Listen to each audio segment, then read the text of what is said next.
All right, everybody. I am so excited. This is Getting Inside the Right Male Mind. And today we have a very, very, very special guest. This man sitting next to me is really one of the men next to my husband, Benjamin, who I respect more than anyone. It's so nice. Yeah, well, this is Warren Farrell, and he is the author of Why Men Are the Way They Are. And he also wrote a book recently with John Gray called The Boy Crisis. And both very timely books for their time, right? Really, really beautiful books for their time. And I'll talk about today Why Men Are the Way They Are because my audience, that is the book that pertains to my audience. But what is so incredible is that this book was a true paradigm shift for me. When I read it, I was not the same at the end of the book as I was when I started the book. It literally it shifted my entire perception of men in a way that no other book that I've ever read. In fact, I wrote a glowing review for you, Warren, on Amazon, just raving about the book because there's nothing else like it out there. Nothing. The way that you talk about a man's journey, the way you get into what men go through in life and their struggles. And I know you came at this in a very unique way. So I'd love for you to share just a little about the book, and then we're going to talk about the five male vulnerabilities, and there may be more, but we're going to try to hit on five. Okay. And can you talk a little bit about this book and how you came to write it? Yes. My background was with the feminist movement, and so I was deeply involved with. I was at the board of directors of the National Organization for Women in New York City, and so I started speaking all around the world on women's issues, and then now was considering letting go of men because they felt that oftentimes in their once a month they had consciousness raising groups, and the consciousness raising groups. When they had men in them, oftentimes men would see that a woman had a problem and they'd start giving them advice. And they felt that this didn't give women just a chance to talk through their problems and to hear each other and work with each other and support each other. And so they were sort of fed up, and they asked me, and they came to a compromise. And the compromise was this guy Warren Farrell, if he can start some men's groups. And get the men to sort of really develop themselves and understand how they can best support women, then they would let men stay in now. And so they did that, and it worked really well. And I ended up starting 300 men's groups and some 200 and some odd women's groups after that. And so that led to my beginning at the beginning, when I started the men's groups, when the men were talking, when I heard something that was what I thought of as sexist and not in conformity with what the women's movement was saying that they wanted, I would correct the men, and the men would usually some of the meetings were over at my home, and the men around 10 o'clock in the evening would sort of leave, and then I started to listen a little bit, and the more I listened, the more I found that the men were opening up. And then I had a problem with my wife, who at 1 a.m. Said, I got to get up the next morning. Please, let's get the men out of here. But I noticed how just listening to men and then beginning to, it made all the difference to them. And so then I started integrating some of what the men were saying into my talks. And my standing ovations went from usually 3 or 4 speaking engagement referrals down to 3 and then 2 and then 1. The more I incorporated some of what men were feeling and fearing, there was this sort of like you are doing here what you were supposed to be doing, which is telling men how they're off base and telling women how wonderful they are, which is basically what I was doing without even realizing I was doing that for the first few years of speaking on these issues. Wow. But then I started to realize that if I was going to be integrating the male perspective as well as the female perspective, never giving up the female perspective either, that this was not going to be nearly as successful a career for me as it would be if I just stayed with that woman's perspective.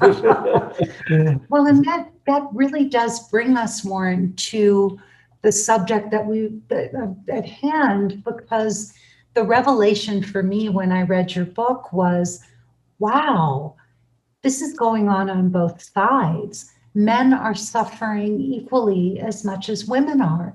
And if we don't bridge that gap, if women do not develop the same level of compassion for men that we want men to have for us, we can't have what Benjamin and I call a guardian of your soul relationship. Yes, yes. We can't have that. It has to be that both people's struggles are equally as important and equally as important to each other, Yes, right? yes. And you have to see that. So I'm curious, what are some of the main vulnerabilities that came forward as you were doing these workshops with men that you really feel women just are oblivious to? Because I was oblivious to these things. Now they're deeply ingrained in my heart and in my whole approach to men. But I was oblivious to these things. What would be a good one to start with? Well, there's really a sort of an interlocking relationship between the fear of sexual rejection and the fear of emotional rejection and the fear of failing in life and not being successful or not being recognized and honored as being successful. And so all three of those things really can't be separated. Probably for biological reasons, I'm sure for biological reasons, almost every man that you're likely to be attracted to as a woman, if you're heterosexual, is a man who has his act together, who's reasonably successful, who's that type of thing. Well, the more successful he is, that success he knows is very important for him to be liked and loved and respected by a woman. And so, but the effort that it takes to become successful is often inversely related to the effort that it takes to be successful in love. So, for example, to be a good CEO or a top executive, he learns that when somebody comes in to make a presentation, that he's listening to, okay, is this the best person to buy from? How much would I need? Do I have the infrastructure to support that? He's thinking 100 different thoughts in his head to assess whether this is the right person to pay attention to and to pursue and to buy from. And so that's good for him in terms of being successful at work. But if he takes those same traits that he's beginning to develop and hone to become very successful at work, he takes them home and he's listening to his wife or his girlfriend, and while she's talking, he's thinking to himself, well, what I could advise her on is this, and then he interrupts her and it gives her a piece of advice, and then she speaks another few sentences and he gives her another piece of advice and so on, because he's bringing, from his perspective, he's bringing all the things he's learned to benefit her. But he doesn't realize that what she needs is just to be heard. And if he has children, what his children need first is to be heard and just to be listened to and drawn out. But from his perspective, not only the CEO mentality of success, but also we're biologically programmed to protect women, to be willing to die before a woman dies or is even significantly hurt. And so from his perspective, when the woman is just, when she's complaining about something or something's the matter, from his perspective, what he should do, this is like his wife or his girlfriend or the person he holds so dear, she's bleeding to death. And my job is to get it Band-Aids and to put the Band-Aids on there to stop the bleeding. And anyone who would do anything less than that can't possibly say he's in love with her. Whereas from her perspective, it's like, please, would you just let me vent, talk things through? And when I'm training and working with CEOs, it's really hard for them to understand this. And so I have to explain to them that you are solving the problem by listening. That is the solution. That is at least solution number one. The big picture dilemma there is that that here he is developing traits at work that make him successful to attract love, that traits that are going to disengage him and from the love he wants. But it's so important for women to understand that this sexual attraction, which men have at a level that almost no woman understands, even though every woman gets it to some degree, because you've been both a beneficiary of it and a victim of it at various points. That this is probably part of the biology of the more successful the man, the more testosterone he has. The more successful he is, the more likely, other things being equal, that you are to be attracted to him. And so he's attracted to you, and pulls you in by his success. And so what you admire about him is the success traits, but and he's sort of talking about how good he is, because talking about how good he is, that's his makeup. My male makeup is, I'm Dr. Warren Farrell, best-selling author of, and my makeup is doctor and best-selling. And that's my makeup, meaning it's what I use to make up the gap between the power I have and the power I'd like to have. And it's just like what women do in makeup, is to make up the gap between the power they have and the power they'd like to have. Both sexes have makeup. And so very few women get the degree to which that the more successful the man, the more testosterone he has, the more likely he is to be addicted to female beauty and youth. And so the female who's young and beautiful, she's watching, as a rule, for a man who is able to have it financially together, and that she can sort of do what she wants to do in life, whether that's to raise children, raise money, or do some combination of both. That's facilitated by that man who is successful. And so there's a deep, powerful attraction there. And so, but very few women realize that feels like not sexual vulnerability, because it manifests as the man coming on to you and making a comment that is superficial, or over the top, or buying you drinks, and then when you're getting you've had enough, no, he plies you with another drink, and it feels like oftentimes obnoxious and overbearing, and you say no, and he then tries to figure out a way around the no.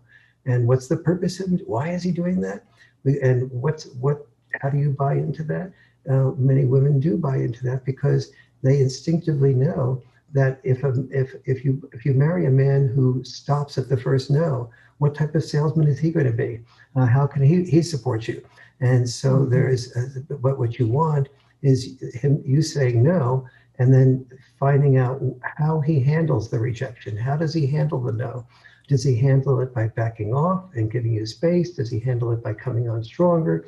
But unless you said no, you don't have a chance to gauge whether he handles no's well in life, whether he handles rejection in life. But all of this focuses the average woman on the males coming on to you, or the male that you wish would come on to you, not coming on to you. And that creates a lot of anger, hurt, and vulnerability in the female.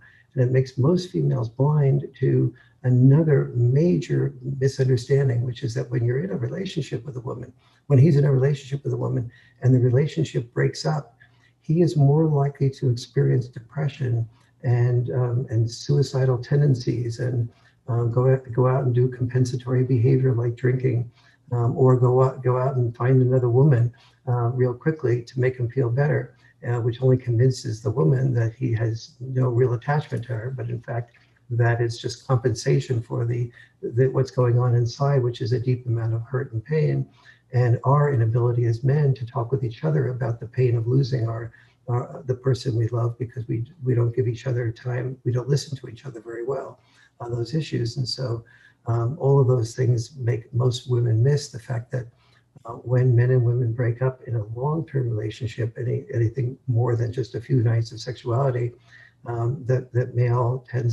tend to be extremely vulnerable to the loss of love. And one of the reasons for that is because when a woman is really listening to us, they become the only person in our life Yeah. that listens to us. Other men, even friends, will listen for a minute or two and then sort of glaze over and say, well, I guess it's 8 o'clock now. The ball game is on. Why don't we watch the ball game?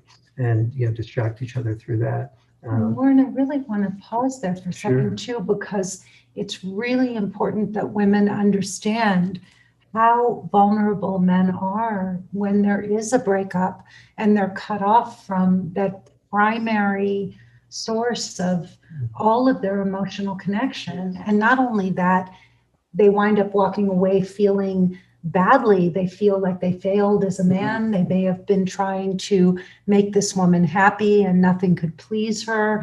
And so it's just they're getting emasculated, and then they're cut off completely and they have no one to talk to. And so they go out, from what you're saying, and they just find another woman. But that's how, instead of going to therapy like a woman would, right? We Or would talking to same-sex members, like a woman will Right. go out and talk to another woman, and she'll say, I'm very sorry that you're breaking up. I really feel badly for you. I know this must hurt, but I want to tell you something about Jim.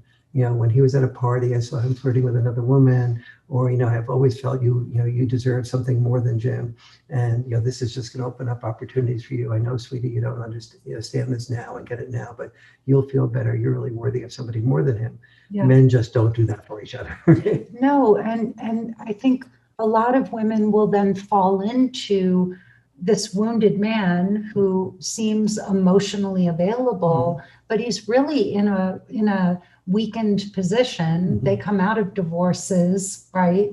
And they wind up, you have these women who are rescuers and nurturers and caretakers.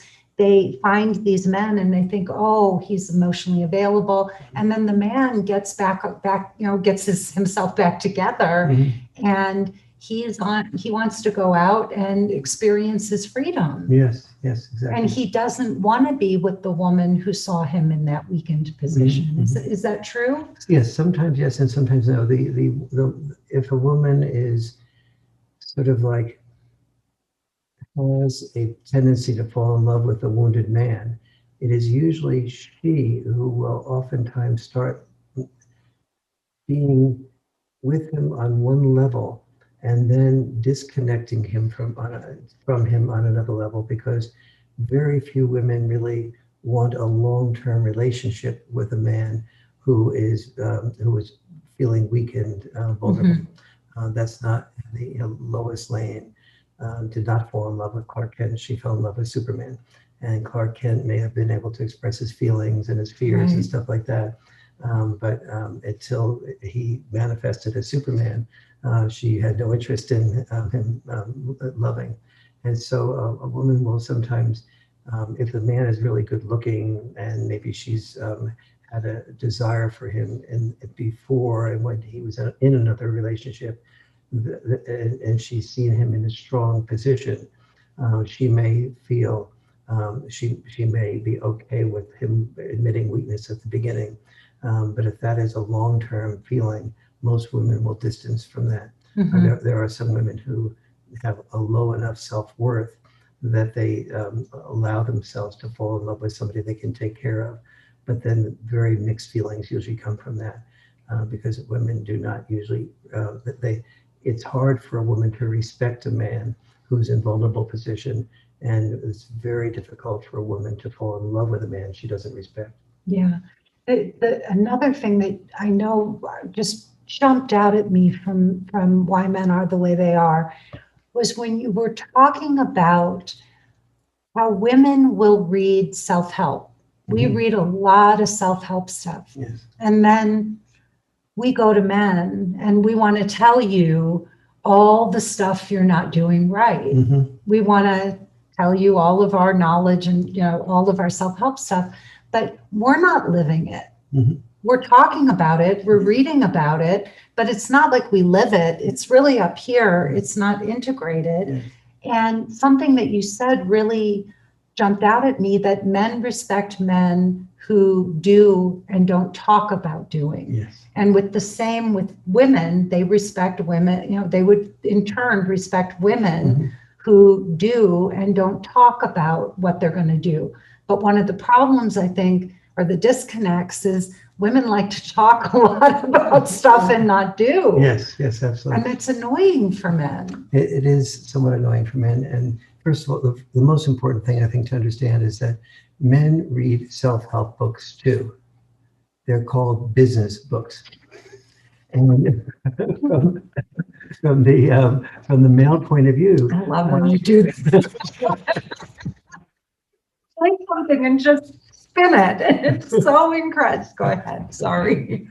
And so, when the man is, reading a book on how to do better in business or how to make more money, that is his self-help book. And it's also his romance book, meaning that he knows that if he makes more money, there'll be more women attracted to him, and therefore there'll be more opportunities for love for him.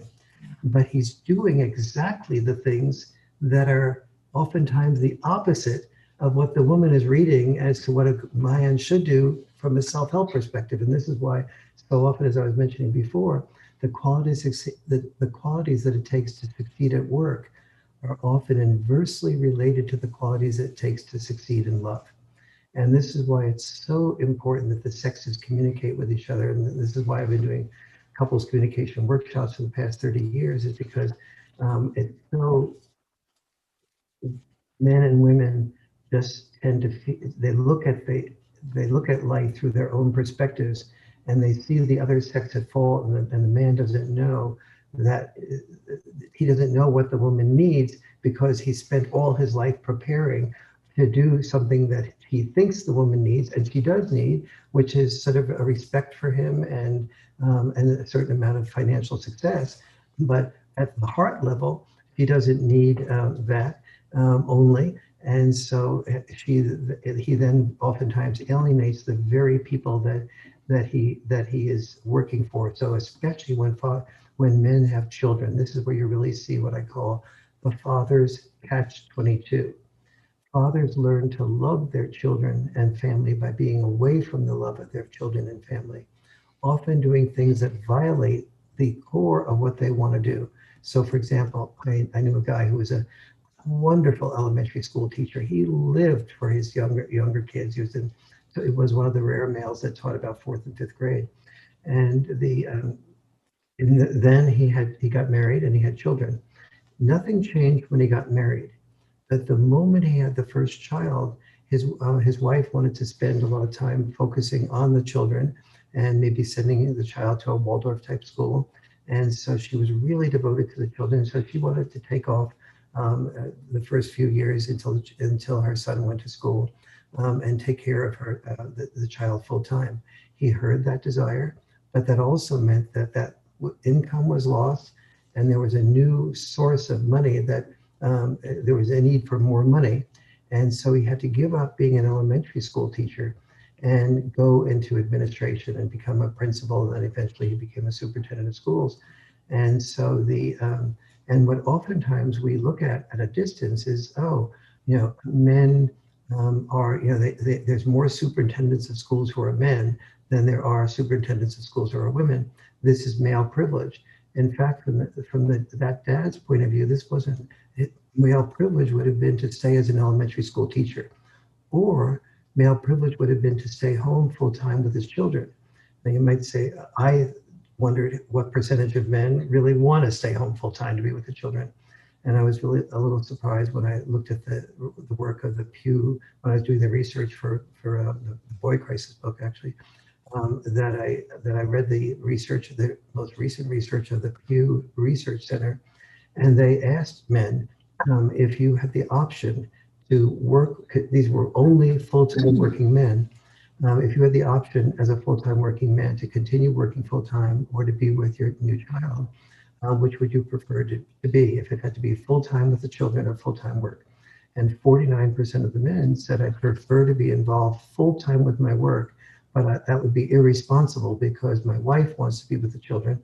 I'm sorry, full-time with the children is what I meant to say.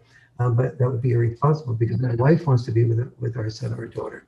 And I need to let her be that way, but that means I have to be that principal of the school or that so on. And if you talk to many men and you ask them about, what type of glint did you have in your eyes?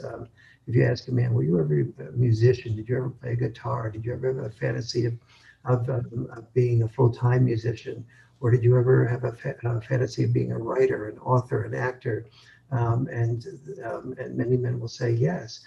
When I was in high school, this, or when I was in college, that, and I was really good at this. I was really thinking maybe, but then I realized, like, when a child came along, that was an irresponsible decision to make because I was not good enough to be in that upper 1/10 of 1% that would allow me to succeed in those areas of fulfillment. So for many men, when women are reading the self-help books on fulfillment, they're saying the jobs that pay the most are the least fulfilling. The jobs that pay the least are the most fulfilling jobs. People who want fulfilling jobs, there's a lot of people that want fulfilling jobs, a lot of people that want to be musicians and so on. And so therefore those jobs can afford to pay very little because there's so many people who are competing for those jobs in relation to the number of jobs that are available. And so men say in the back of their mind, oh, this passion for doing the work you love to do, that's very sweet and nice, but who's going to take care of the kids? Who's going to move? Who's going to buy a home in a neighborhood that has good schools that costs more than a neighborhood that has poor schools? Which is the more responsible thing to do? And so that's the male mind on those issues in relation to the self-help books. But men don't read self-help books to be able to get themselves to be able to express things like that. And that's why I wrote Why Men Are the Way They Are in the Boy Crisis, is to explain, if you have a son or you have a brother that has a son, this is what's going on. This is the subtle messages that your son and daughter will pick up about what's needed or wanted from either them or the other sex. Yeah, and Warren, something else that I remember from Why Men Are the Way they are is that women want men to talk about, they want men to be emotionally available and talk about their vulnerabilities. But one of the things that was shocking to me was that you said women don't really want to hear real male vulnerability. They don't want to hear, they want a therapist's version of, they want a male therapist. They don't want to hear what a real man would say when he's being vulnerable, that I'm struggling at work. Mm-hmm. I would love to have a free weekend to go and play and have sex with whoever I wanted, Mm-hmm. or yes, your girlfriend is hot, or, Mm-hmm. but women don't want to hear real male vulnerability. Yes. And so I think sadly men wind up telling women what they want to hear, or they just never go deep, but then women feel like we're not really hearing the truth and we know it, but we really don't want to hear it. Yes. The more a man loves a woman, the more he's fearful of being completely honest with her, because the more he's fearful of losing her love. So And I want everybody to really take a moment and hear what Warren just said there, because that the more a man loves a woman, the more he doesn't want to tell her the truth because he's fearful of losing her love. yes. Whoa. So if you're in love with a man and he's not saying to you, oh man, that woman that just walked by in that bikini on the beach was really gorgeous, I really would love to have sex with her right away. Almost all men are emotionally intelligent enough to know that that's going to alienate the woman from him, and so therefore he keeps that feeling to himself. And if he were to really go deep and say, if I had met that woman and I had met you, I might have actually, been more interested in having sex with her than with you. Well, he knows he's usually not so emotionally stupid as to know that this. That would not be a good thing to say. Just as you know, that if you were, at a party and you saw Robert Redford was walking by, 40 years ago, and it was 40 years ago. And you said, boy, if Robert Redford had come up to me before you came up to me, I would have, really gotten a bit more interested in being with him than with you. We tend to, you know that most men are not really that interested in hearing that information, so you probably keep those feelings to yourself. But more subtly, the almost every man fears that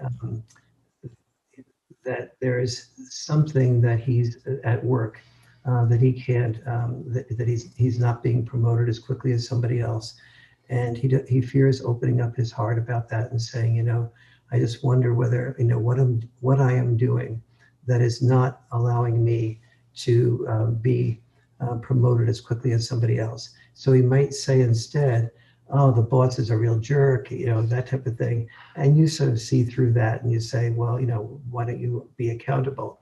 And he's not being accountable, not that he isn't being accountable inside of himself, but he's afraid of revealing that internal accountability to you, because that would come across as, I'm feeling that maybe I'm not either emotionally as intelligent, or I don't master the IT work as fast as someone else, or some version of that, and he's fearing that you in the back of your mind are thinking, this is not the type of man who's really going to go very far very fast. And so those are some examples of the internal vulnerabilities. The other thing that's really disheartening for a lot of women is that oftentimes women will be very observant about things that are not really right around the house, let's say. And he cleaned a few dishes, but he left a little bit of spaghetti sauce on the outside of the spaghetti pan, and he didn't even notice that. And so she says, sweetie, really nice if when you wash the dishes, you took the spaghetti sauce off. Or he goes out and he shops and he brings back 32 items, and you mentioned, well, gee, I like a gallon of milk better than a quart of milk because it really saves money. And he's thinking to himself on some level, I picked up 32 items. The only thing that was noticed was the one thing that I did wrong. And so that sort of like makes him feel, you might say that to a woman friend and she might say, okay, no problem. But he's feeling like he feels that he becomes more vulnerable to criticism because he knows at some core level that women they don't fall in love and retain love for a man that screws up. And so he's really starts becoming defensive about screwing up. And maybe he gets into an argument about, well, what's the difference between a quart and a half gallon? The half gallon, the quart fits into the refrigerator better. And he's off into a big argument with you about something like that. But what he's really saying underneath is, when I feel criticized, it takes away my desire to perform for you, to do things for you, because I'm afraid it will only make me more receive criticism about that 1 out of 32 things that I bought that were not exactly right. Wow. Okay. One of the profound things that you talked about in Why Men Are the Way They Are, and this speaks to the heart of male vulnerability, is that women have the same dream, their dream and what they really need in life Mm-hmm. are the same. They want the love. Their dream is to have the love of one man, mm-hmm. and their need is to have the mm-hmm. love of one man. Mm-hmm. But a man's dream is different than his need. Yes. Do you want to talk a little bit about that? Yes. A man does dream of having access to a variety of attractive women without fear of rejection, which is what pornography basically is. It's access to a variety of attractive women without fear of rejection. That's his dream, but he has no interest. His need is love. As I mentioned before, the things he does to get that need fulfilled are oftentimes the opposite of what gets that need fulfilled, like focus on the success that leads to that's in tension with love.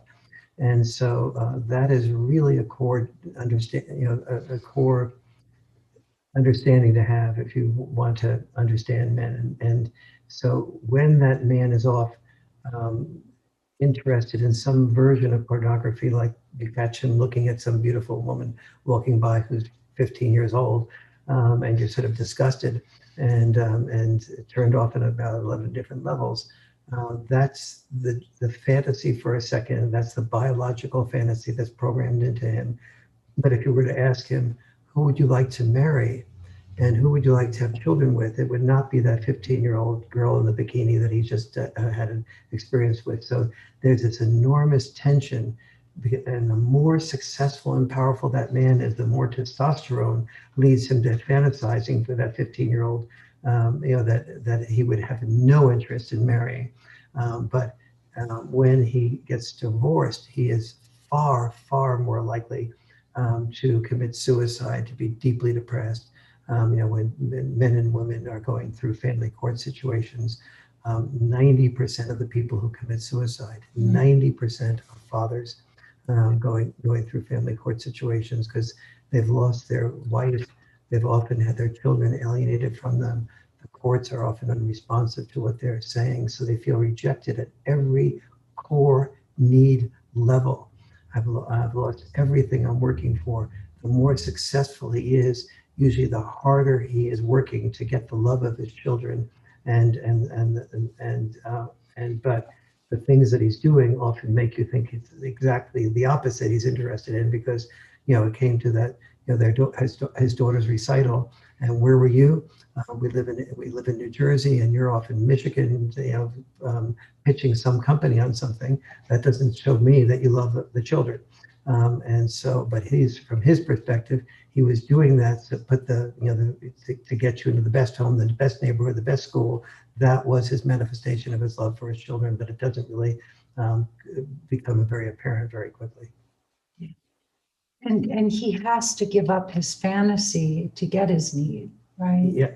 Yes. He has to give up his fantasy. Yes, the ethic of the United States and many cultures, not all cultures, is that in order to get his primary need, which is love, from a woman, he needs to give up his primary fantasy, which is sexuality with a lot of different women without fear of rejection at a price he can afford.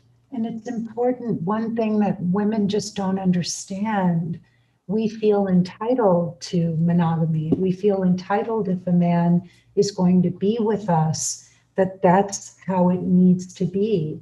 And we don't stop to appreciate how men are hardwired to want to have many women, and that is a fantasy for them.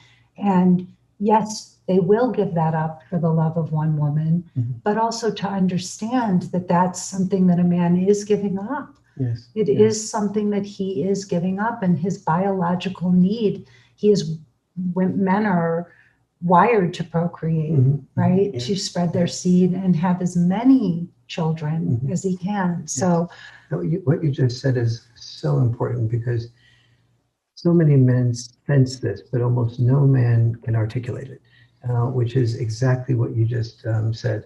And that is that here is a culture that is making it either illegal or immoral to have what a man fantasizes. And so the cultural expectation is aligned with the female fantasy and not his fantasy. But he doesn't read self-help books like Why Men Are the Way They Are that even explain this to him. So it's happening inside of his head on some back of the program level.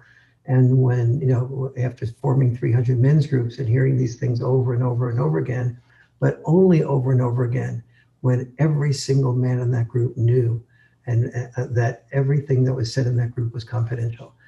And even then, they didn't get in touch with their feelings, because most men cut themselves off from their feelings, because to express their feelings would get them less of what they want, which is love and the appreciation of one woman. So they just don't even access things. Men are very bottom line oriented, and if the feelings are not going to be able to be expressed, why even get in touch with the feelings? And so we just disconnect from these feelings. a lot of things that I'm saying here, women have their parallel versions of, and so, no woman feels completely understood by almost anybody. And one of the things in the couples workshops I really come to understand is that really just about nobody feels understood by anyone. But the reason we have to drag men to the couples workshops while the women are willing to go very frequently is because the man's experience in expressing his feelings are that it never turns out well. And so the couples workshops are designed to create an understanding, to create an ability of the person who's feeling criticized to be able to hear personal criticism without becoming, without feeling defensive. Yeah, that's really, really beautiful. And I also think it's important knowing that our society, this Judeo-Christian ethic, that we support the woman's view when it comes to monogamy and sexuality, and not to make it wrong. That's lovely to have a committed couple, a monogamous couple, but also for women to understand that men are hardwired to have multiple partners, and just to take a moment and appreciate the magnitude of what it means to your partner, the man that you love, that he would give that up for you. Yes. That it's not something you are entitled to, but that a man who loves you enough and wants your love in return will give that up for you. And that would be a beautiful thing as women, if we could just take a breath and appreciate that. Yes. And really acknowledge our men for doing that. And the acknowledgement is so crucial to men. We want to, we will do anything that we feel we are needed for. To make really clear that statement. Every generation had its war. And when Uncle Sam, when there are posters put up saying Uncle Sam needs you, the response of men is, oh, if we're needed, then I'll be willing to join the services and be willing to die because I'm now needed for a good cause. And so that is, so men who feel needed and appreciated, by appreciated I mean we're called hero. And so hero is a social bribe to get a man to be willing to be disposable in exchange for an appreciation, being called hero. So if you really get that, and if there's any part of this interview that you replay, just replay maybe that part of understanding that the need that men have for being appreciated is so deep that when we're told we're needed and we're appreciated, the equivalent, the word to associate with appreciation is being called hero, the social bribe that men get, the knowledge that a woman falls in love with the officer and a gentleman.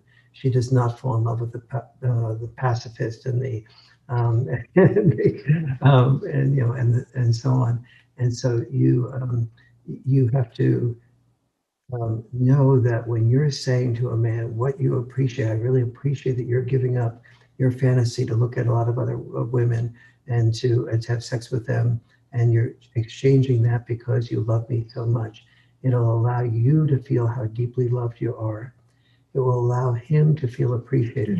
And if he feels appreciated, as in being called hero, he is going to be willing to do anything for you. And the great majority of men, that is about 95% of men in the couples communication workshops. Now remember, in the couples communication workshops, about a third of the men and women are there with the thought of possibly getting divorced. About a third of them are there to just improve their marriage. And another third are there with really good marriages that really want to make it even better.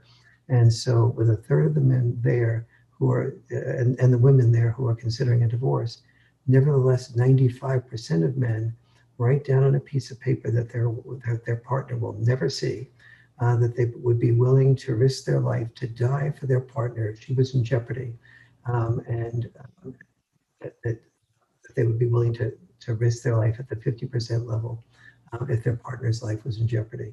So, and again, many of those men were actually considering divorce, but yet still have enough love and caring and protective instinct to their partner that they would be willing to take a 50% chance of risking their life and dying.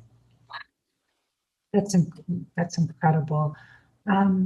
Yeah, I think there's such a misunderstanding that real men don't need to be appreciated or acknowledged or, and yet all we see are superhero movies. And, it's crazy. And if women really need to understand that a phone call after a date just saying, hey, I love that you chose such a wonderful restaurant. It seems that you put such thought into that and you were such a gentleman. I really loved your company.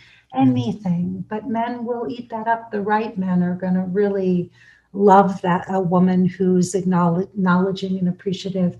So many women today are in the business world, and men have lost, I think, in a lot of ways, that feeling of being needed by women.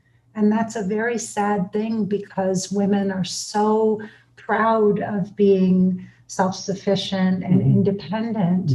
And we're paying a high price for it. Yes. And I think men are paying a high price for that.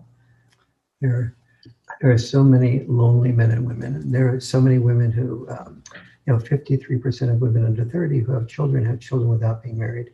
And if you talk to these women, and overall, 40% of women who have children without being married. Well, these women aren't, if you talk to these women, a great many of them say, well, I just didn't find the right man and I didn't want to prostitute myself with the wrong man to have a child, and I'm running out of time. And so I'm having a child, and I know this is not my ideal to raise a child without a man's help, and I'm overwhelmed every day. The word she uses most frequently is the word overwhelmed. And but she oftentimes just doesn't feel that communication is really good enough with any given man she's met. And that she wants to, as I said, prostitute herself to have that. And that's and that's really why I started the couples communication workshops, because I saw that no man or woman is really is almost no man or woman understands each other. However, it's not a male female thing only. In my couples workshops, I have about a number of many couples who have been gay come into the workshops. They have the exact same misunderstandings as the straight couples. So this is not unique to heterosexuality. And the same thing. A number of them are mothers or fathers who are coming there with their sons and their daughters. Same basic misunderstandings between the parents and the children as there is between, they're not around sexuality issues, but they're around misunderstanding issues, different ways of looking at the world.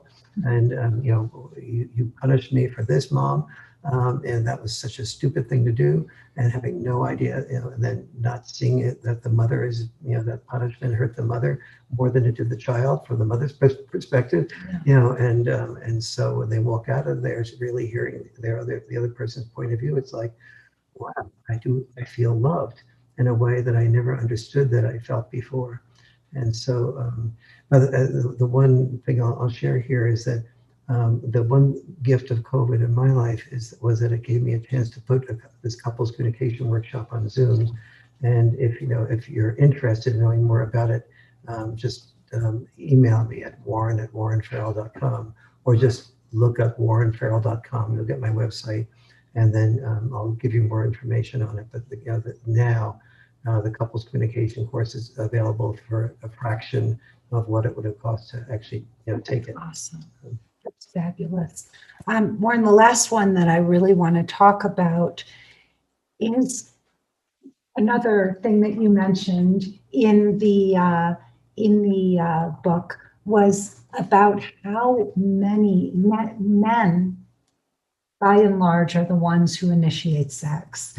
I know as a woman, I am so grateful for that, because I couldn't even imagine what men go through when they're on a date and they have to make those moves on a woman. It must be agonizing for very many men. The ones who are not haven't just decided that it's a sport and a game and all, but good men and any man who's really wanting to win the affection and the love of a woman, that has got to be agonizing to do that. Can you please talk about that?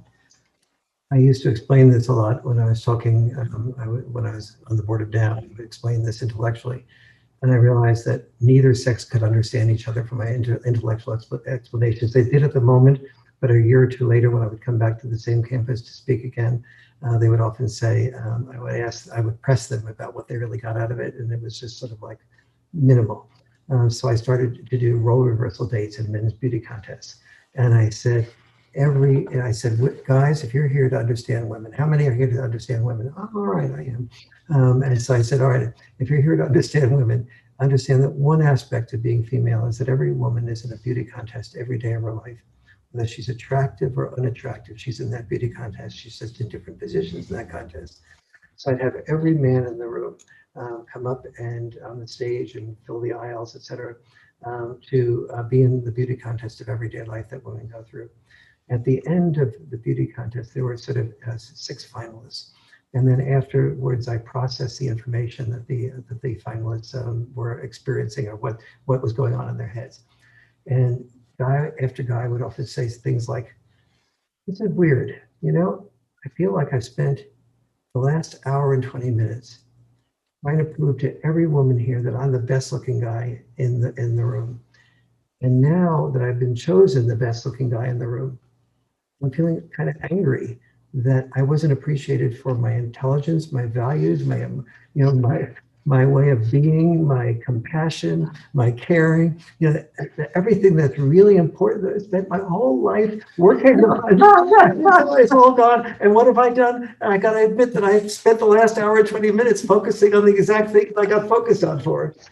And the women would go, yes, thank God. Thank you for understanding this. So I'd say, remember, this is a role reversal date and a men's beauty contest. I'm asking both sexes to walk a mile on each other's moccasins. And the women go, really? And so I'm now asking I'm working on the women to really focus on making believe they're addicted to the man who's the best looking man in the room, and to go up and ask that man out. Don't back off, don't chicken out and go to choice number 2, 3, or 10 or 20 that you think will accept you. But go to the guy you're really most attracted to, that you can really feel some energy for. And the women would, I'd really have to work very hard to get the women to do that. And then I would also get the men to say that, I'd have the women all divvied up in the audience by how much money they believed that they would be making 5 or 10 years after graduation. And the women making the least amount of money would be sitting in the back rows. The women likely to be making the most money, the future physician or whatever, would be sitting in the front rows. Then I'd work with the men to realize that your obligation is to make sure you don't fall in love with a woman in the back row that will be making very little money, because your job is to make sure you have options for your children, and to think of somebody besides yourself. And so do not allow yourself to fall in love with the woman in the back row, even if you're feeling more energy for her. The men were really just looked at me. And so I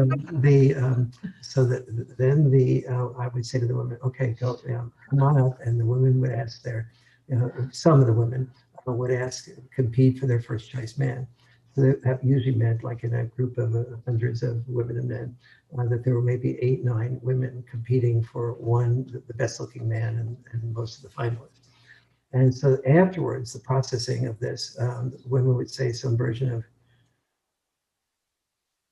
every time in my life, I have to say, when I've used the word jerk, that's gender neutral, I suppose, but it always, in reality, referred to a man. Well, tonight, I was the jerk. Wow. When I came up to that guy, and I saw that there were other women that were going to be for sure get him better than I did, I literally said, I want to pick you up in my Porsche tonight. I don't even have any clue of being anywhere close to you. I don't even know what a Porsche costs. I just knew I can't afford one. Let me pick you up my Porsche tonight and take you to some restaurant. Now I named some restaurant I've never been to, I can't afford, but I remember somebody, my rich uncle, telling me about this most wonderful restaurant.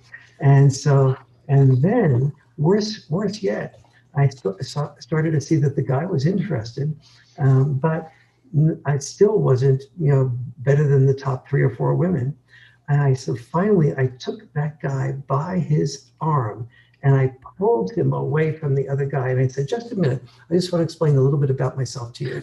And he said, well, if a guy had done that to me, just pulled me away physically, I would have called it, today I would have called it sexual harassment. But it was, it was clearly, I would call him a jerk.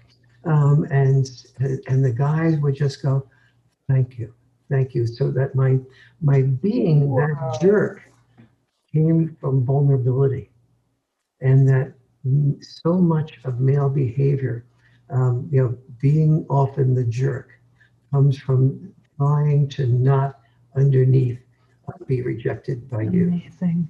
Amazing. Yeah. Oh my gosh, Warren, we could go on and on. I love just getting inside your mind. And this is why I created this Facebook Live, to have these conversations with real men who can talk about real male feelings and real things that men are going through, the struggles men have, their hearts. And there are so few men that can do that. You're one of them, who just one of the greats. So I am so grateful to you. I'm grateful to call you a friend. I'm grateful to have you in my life. And I'm just grateful to share you with all of these beautiful women here on this call. So thank you from the bottom of my heart for being here. Truly, it's such a gift. Lisa, and truly, the gift is you. You are exposing women to male vulnerability, and as a result of that, allowing them to open up the door to really knowing men, and to not just getting married, but to really having intimacy and love in their life, like almost every human being that I know wants. Yeah. Well, I want to humanize male-female relationships and make it person to person, not woman and man, not exclusively woman and man, but person to person, understanding that we both have struggles and challenges and deep wounds and vulnerabilities, and that it's happening on both sides. And if we can just make room for both people to bring all of ourselves to the relationship fully without apology or shame, and make room for that and understand and not feel threatened. Not feel threatened. Men are threatened also by women and things that we share and things that we say and do as well. So Totally. yeah, it's bringing that understanding, bridging that gap between men and women. So thank you for being here. Thank you for carrying us to make this happen. Thanks, Lauren. And thank you to everybody who joined us today.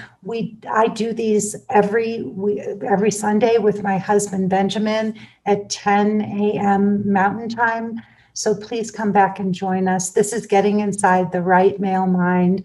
My special guest was Dr. Warren Farrell, and he gave you his email address. Warren, do that one more time. Sure. It's warren@warrenfarrell.com. Anything more complicated? Give me a real easy one. Thank you, Warren. Let's go eat. Thank you. Okay.